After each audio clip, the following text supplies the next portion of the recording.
تو آج جو میں اعلیٰ ہدم من ربہم کے بارے میں کچھ بات آپ سے کرنا چاہ رہا ہوں، اس سلسلے میں ایک بنیادی سی بات ہے، لیکن ایک اس طرح سے کہنے کہ ایک پرنسپل ہے، ایک قاعدہ ہے، اگر اس قاعدے کو آپ سمجھ جائیں تو پھر باقی قرآن آسانی سے سمجھ میں آ جائے گا۔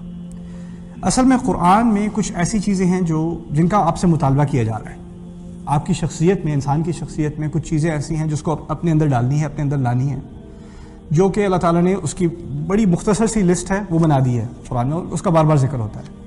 اگر آپ کو اس لسٹ سے کچھ فائدہ اٹھانا ہے تو کسی بھی آیت میں جہاں لعلکم کے الفاظ آئیں گے نا، تاکہ تم، اس کے بعد جو کچھ آئے گا وہ ایسی چیزیں جو آپ اپنی شخصیت میں لے آئیے، کیونکہ وہ قرآن کی اہم ترین، وہ انسان کے اہم ترین اوصاف میں سے ہے جس کی طرف اللہ تعالیٰ اسے ہدایت دے رہا ہے۔ لعلکم تشکرون، تاکہ تم شکر گزار بن جاؤ، لعلکم تتقون، تاکہ تمہیں احساس ہو جائے تم کر کیا رہے ہو، تمہیں تقویٰ ہو، تمہیں اپنے آپ کو بچانے کا احساس ہو، تمہیں تقویٰ ہو، خدا کا خوف ہو، ٹھیک ہے۔ لعلکم تعقلون، تاکہ تم سوچنے والے بنو، لعلکم تتفکرون، تاکہ تم گہری سوچ سکو، لعلکم تذکرون، تاکہ تم یاد رکھنے کی کوشش کیا کرو۔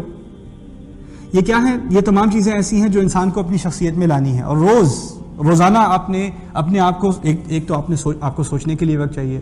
اگر آپ گاڑی میں بیٹھے، آپ کی 40 منٹ ڈرائیو ہے جاب کی، اور سارا وقت آپ ریڈیو سنتے رہے اور بیکار خبریں سنتے رہے، سوچنے کا وقت کہاں ملے گا آپ کو؟ سوچو گے بھی تو کام کے بارے میں سوچو گے، یا کھانے کے بارے میں سوچو گے، یا سونے کے بارے میں سوچو گے، اور کچھ سوچنے کا ٹائم نہیں ہے۔ تو جو کوئی موقع ملتا ہے اس میں کچھ سوچنے کا وقت نکالو، کچھ ذکر کرنے کا وقت نکالو، کچھ شکر کرنے کا وقت نکالو۔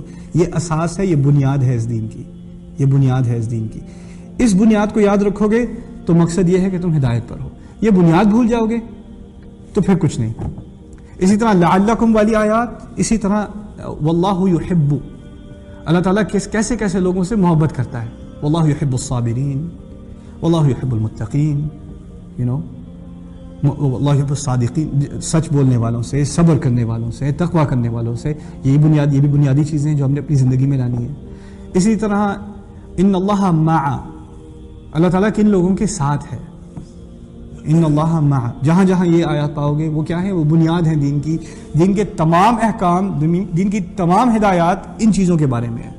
جب یہ چیزیں نہیں ہیں تو کچھ بھی نہیں ہے، یہ چیزیں نہ ہو تو کچھ بھی نہیں ہے۔ دیکھیے نماز بھی ہے تو نماز اصل میں نماز ہمارا مقصد نہیں ہے، نماز کا بھی ایک مقصد ہے۔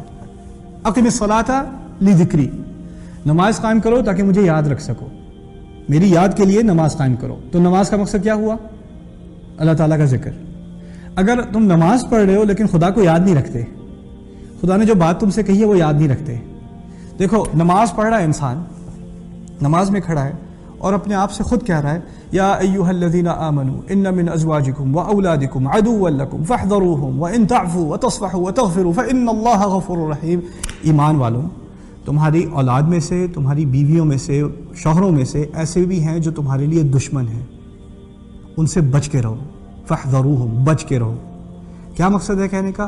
تم جن لوگوں سے محبت کرتے ہو، جن سے پیار کرتے ہو، کبھی کبھی وہ پیار سے تم سے ایسی باتیں مانگتے ہیں جو اللہ تعالیٰ کو خفا کریں گی، انہیں تو خوش کر دیں گی، خدا کو خفا کریں گی، اور تم ان کی محبت میں وہ باتیں ان کو دے دیتے ہو، چیزیں دے دیتے ہو۔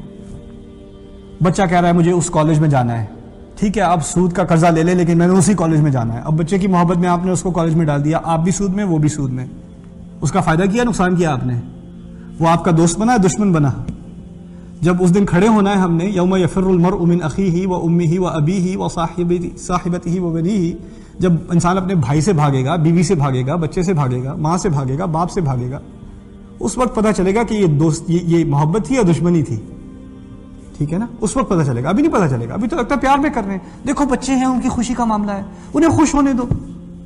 ہماری فیملی کہتی ہے کہ بھئی بیٹی کی شادی ہے، کچھ تو خوشی منانے دیں، اور وہ کچھ خوشی منانے، الفاظ تو بڑے پیارے ہیں، کچھ تو خوشی منانے دیں، لیکن الفاظ کے پیچھے ہے کیا؟ ڈی جے منگانا ہے، ڈی جے بلوانا ہے، اور ہزاروں ڈالر کا کریڈٹ کارڈ پہ قرضہ لینا ہے، اور 20 طرح کے کھانے لے کر آنے ہیں، اور یعنی ایک لڑکے لڑکی کی زندگی شروع ہونے والی ہے، شروع ہونے سے پہلے ہی وہ کیا نام ہے قرضے کے نیچے دب کے مر جائیں۔ لیکن بچوں کی خوشی کا معاملہ ہے، دیکھو الفاظ کتنے پیارے استعمال ہوتے ہیں اور بات کتنی گھنونی گھٹیا بات ہوتی ہے، ٹھیک ہے؟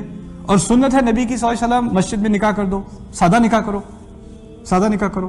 اب اس بات کا ذکر کر کے تو دیکھنا گھر میں ایسا کرتے ہیں، مسجد میں نکاح کراتے ہیں، ہم کیا فقیر ہو گئے؟ کیسی بات کر رہے ہو؟ کیا پاگل ہو گئے کیا؟ کون سے مولوی تم سے بات کر رہے ہیں؟ کسے تمہارے دماغ میں بات ڈال دی ہے؟ کیا ہو گیا تمہیں؟ ایک طرح کی سوچ ہے نا، سوچ ہے. جب تک یہ سوچ نہیں بدلے گی نا تب تک ہدایت کی کو بات ہی نہیں ہے. ہدایت ایک سپرفیشل قسم کی ڈیکوریشن قسم کی چیز ہے. جیسے انسان اپنے اوپر پاؤڈر وغیرہ لگا لے، میک اپ لگا لے، وہ اوپر کی چیز ہے، اندر جو ہے وہ ہے اس طرح دین کی ایک شیل پہنی ہوئی ہے، وہ ایک وضاحت ہے، ایک باہر سے ایک اس کا مظاہرہ ہے، لیکن اندر جو چیز ہے وہ شخصیت ہے، وہ سوچ ہے، وہ بدلنے کی چیز ہے. اولئک علی ھدی من ربہم واولئک ھم المفلحون.